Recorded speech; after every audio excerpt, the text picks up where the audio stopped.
Hi folks, with Tasseless Today, your pushback channel, and thank you for joining this audio live stream. Please listen to this presentation as you would a radio broadcast. Now in this essay, I'd like to discuss the intersection between the role of AI today, which is coming along in leaps and bounds in terms of capability, and the production of entertainment franchises of any and all description, and the need to inject very anti-male, anti-white, anti-Christian narratives into, again, all entertainment documentaries and so on. Now, something that sort of brought it home to me just recently is a colleague of mine who's done a series of short videos, sort of more explaining technical type things. So they're like for 2 or 3 minutes. And we were talking about this, and he showed me using AI, he showed me how easily it can be done to say if there was a Chinese audience that you wanted to appeal to. Now, the original character was a straight white Anglo-Saxon male doing the talk, but that the AI could just the pushing a button effectively could change the look of the person so they looked Chinese, were dressed differently, looked differently, and were speaking in Chinese. So, or if they wanted to do Indian, or if they wanted to do Swahili, the black person and so on, or if they wanted to have a woman, or what if they wanted to have a woman who looked like a lesbian, and so on. So all this can be done through AI now. So you start with the original format, which in this case was, again, a straight white male, and just simply change to any other racial group or any other gender, language, anything you want. Now, with a long movie, say, I don't know, 2-hour long movie, it would take a bit longer, I suppose, but still it could be done an hour or so. So any movie could be produced with only white characters in English, and with AI, those characters could be changed again to all female, all black, all Chinese, all whatever, and this could be done very easily now. So this means that the claim that, well, we have to put black characters into the movies because black people feel left out, or they want to see people who look like them, and that sort of stuff. Well, that's fine. Just redo the whole movie with black people only. Black lesbians only, and the text similarly can be, as in the dialogue between the characters, can similarly be redone fairly easily. And again, he showed me this, that I want the dialogue to sound more business-like. I want the dialogue to sound more Asian in their expressions, or black African ghetto speak. So, and it can do all that. And I wasn't aware that AI had come that far.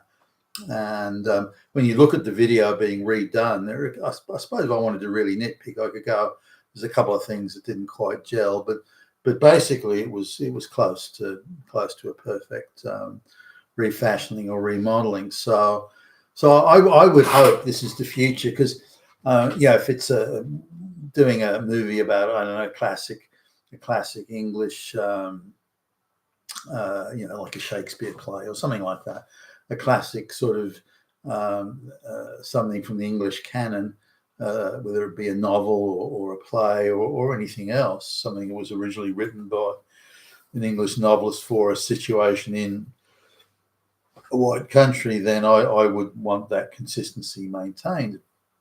But I have no problem at all if the black or the Asian or the Indian or the lesbian groups say, well, we want our lesbian version. They're fine. It's okay with me. Go right ahead. And so when any movie is released, it could come released in 20 different versions, racial and LGBTQ and everything else. It could all be thrown in there, and you just pick the one you want. And it's okay. Well, I want the lesbian version. And that's okay. I don't mind. But then you leave my franchise alone. So you don't interfere. Well, I don't think they do that. I think they might have the lesbian version, but would still want to corrupt and subvert the white only version. Just recently, quite a famous action character, a well known in sort of B grade movies. Really, it's just recently released a new movie, and he's typically, always portrayed with other white characters and so on. But there's barely a white character in the this movie. He's cast with a younger woman who's got to be half his age, if not less, and she's positioned as being seriously morally superior to him. He is her moral inferior by country miles. And she may only be 18 and doing sociology at the university, but she is his moral superior, and that is made very, very clear. When it comes to the executive police chief, it's a black chick with dreadlocks and tattoos. When it comes to the technology whiz, the computer whiz kid, it's a white lesbian. And all the other characters, the strong characters, are all either black or LGBTQ and female. There isn't a single strong white male other than the lead, who's a straight white male. But again, he's presented as being, sure, he can handle himself when the goons come around to start shooting and that sort of thing. But he is a moral inferior to every female around him or near him, and this is pushed very hard throughout the whole. And effectively, it's a propaganda, like pretty much all documentaries and movies these days, a propaganda delivery system against straight white males, and particularly if they're Christian or anything like that.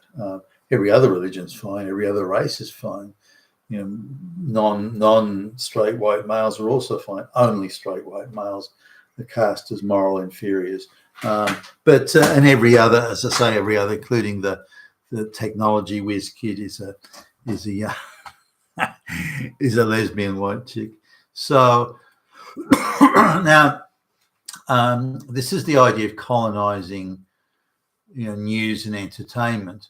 But I would rather it broke off into these groups where, again, the movie can be made all white, and then you just change it to the black and the lesbian, whatever, and then offer that as like a buffet, if you will, where any racial subgroup or a lifestyle subgroup, I want a transgender, all the characters are transgender, fine, then that'll be there. And it won't be that expensive to redo the original in multiple flavors. Now, I would guess, I don't know how to guess, I can bet money that the market for such subgroups, transgender this and so, is tiny. It's I would speculate that if it's even 2 or 3% at the upper end, then that'll be it. Now, when the movie's released in China, somewhere like that, would they want to see Chinese characters? Maybe, maybe not. It might be higher there, but otherwise, I don't think that. I think that the original white version will be the one that everyone wants to watch, or nearly everyone, and thus the need as the anti-white, the people that hate the folks that hate the white people, hate the white males, hate the white Christians. They will still want to subvert the original white franchise. I think that may still continue. But there's been a few streaming services that I've seen that have broken out. They've got a gay-only section or a lesbian-only section and race hustling section, that sort of thing. But they shut it down fairly quick. It doesn't last very long. No one's looking at it. There's no uptake. So in order to get people to watch it, they've got to be deceptive. So they'll have the front screen of the movie will have only white people in it. But then when you click on it and start, there's hardly any white people, and they're all black lesbians and so on. So that level of deception and subversion will probably continue. But AI offers us this option. But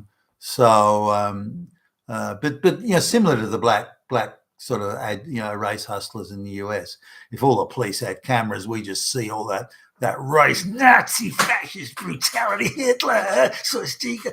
But then when the police all did have cameras, it came round the other way, that actually the troublemakers were the black criminals being arrested. You've been with Tacitus Today, your pushback channel, and thank you for listening.